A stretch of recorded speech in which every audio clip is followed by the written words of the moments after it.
A América Latina constitui uma divisão socioeconômica do continente americano, sendo os países da América Latina países subdesenvolvidos, com economias dependentes e grandes problemas sociais. Podemos relacionar isso ao sistema colonial que teve início com as grandes navegações, quando os europeus, partiram para os mares e foram realizando descobrimentos. Primeiro o Novo Mundo, depois o Novíssimo Mundo, ou Oceania.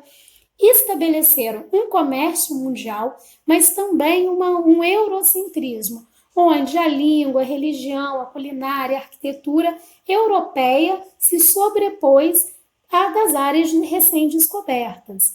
E estabeleceram também um sistema colonial, onde os países europeus eram metrópoles e as áreas recém-descobertas se tornaram colônias. E em pouco tempo, os europeus dominaram todo o mundo.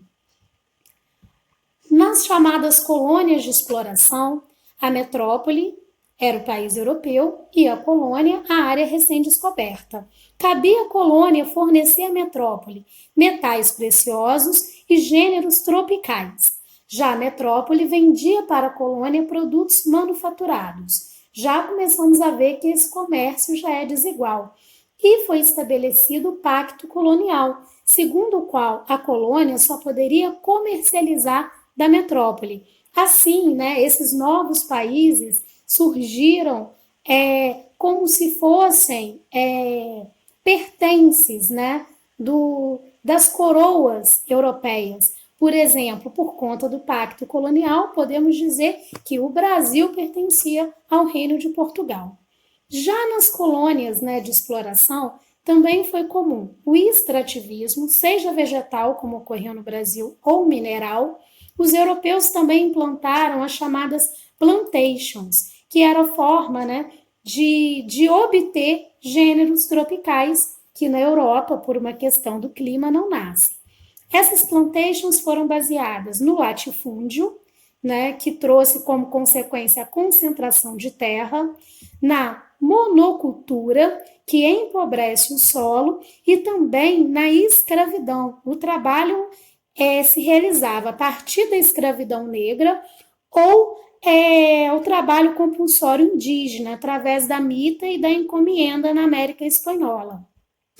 A exploração era intensa nessas áreas, pois todas as riquezas iam direto para as metrópoles. As colônias de povoamento, compreendidas na atualidade pelo Canadá e Estados Unidos, foram formados por muitos europeus que fugiam da perseguição religiosa. Então, o objetivo não era explorar, mas morar.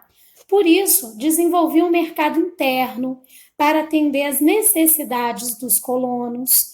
A ocupação se deu em pequenas e médias propriedades rurais e o pacto colonial não existiu. Existia uma liberdade comercial para as colônias da América. O colonialismo ele pode ser relacionado diretamente ao desenvolvimento. Na atualidade, temos a divisão dos países em norte desenvolvido e sul subdesenvolvido. E podemos dizer que metrópoles e colônias de povoamento no passado são hoje países desenvolvidos, assim como colônias de exploração são na atualidade países subdesenvolvidos. Com a independência das colônias, o sistema colonial deu lugar à Divisão Internacional do Trabalho, ou DIT. As metrópoles passaram a ser chamadas de países ricos ou desenvolvidos. As colônias se tornaram países pobres ou subdesenvolvidos. As colônias mantiveram o comércio de gêneros primários, metais preciosos, gêneros tropicais, ao passo que as metrópoles, ou países ricos agora, passaram a comercializar produtos industrializados, pois nesses países ocorreu a Revolução Industrial, graças ao acúmulo de capital também. E o Pacto Colonial não existe mais. Porém, a situação de dependência desses países é muito grande. Em destaque no mapa, vemos Argentina, Brasil, Venezuela, Colômbia e México. Esses 5 países, segundo dados, representam 82% de todo o produto interno da América Latina.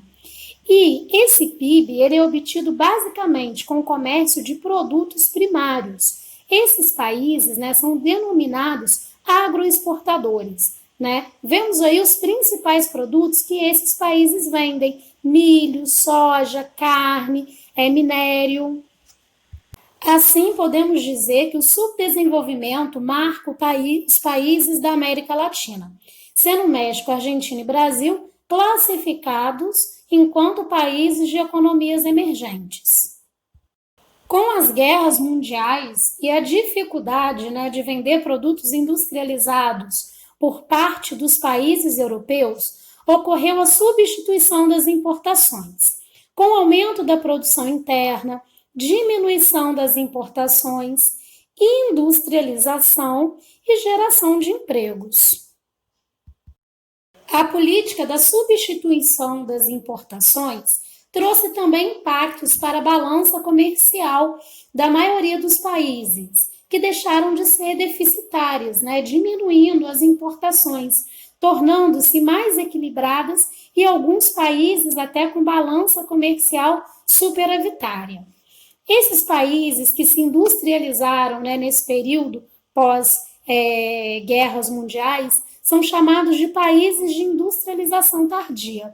México e Brasil são os maiores exemplos que temos na América Latina.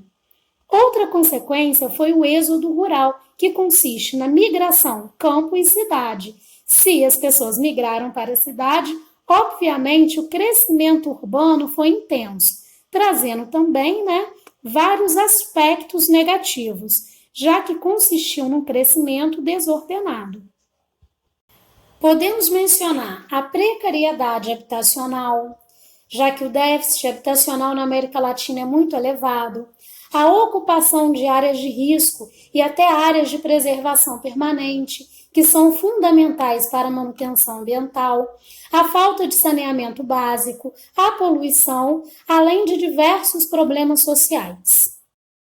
No final dos anos 70, com a crise do petróleo, decorrente, né, do aumento do preço do petróleo realizado pelos países da OPEP, os países da América Latina tiveram um freio no crescimento. E aí, né, aboliram as políticas que, de certa forma, entre aspas, podemos dizer, que adotavam o keynesianismo. Keynes foi um economista que, durante a crise de 29, propôs, né, uma série de medidas, tá, que deram origem ao estado do bem-estar social.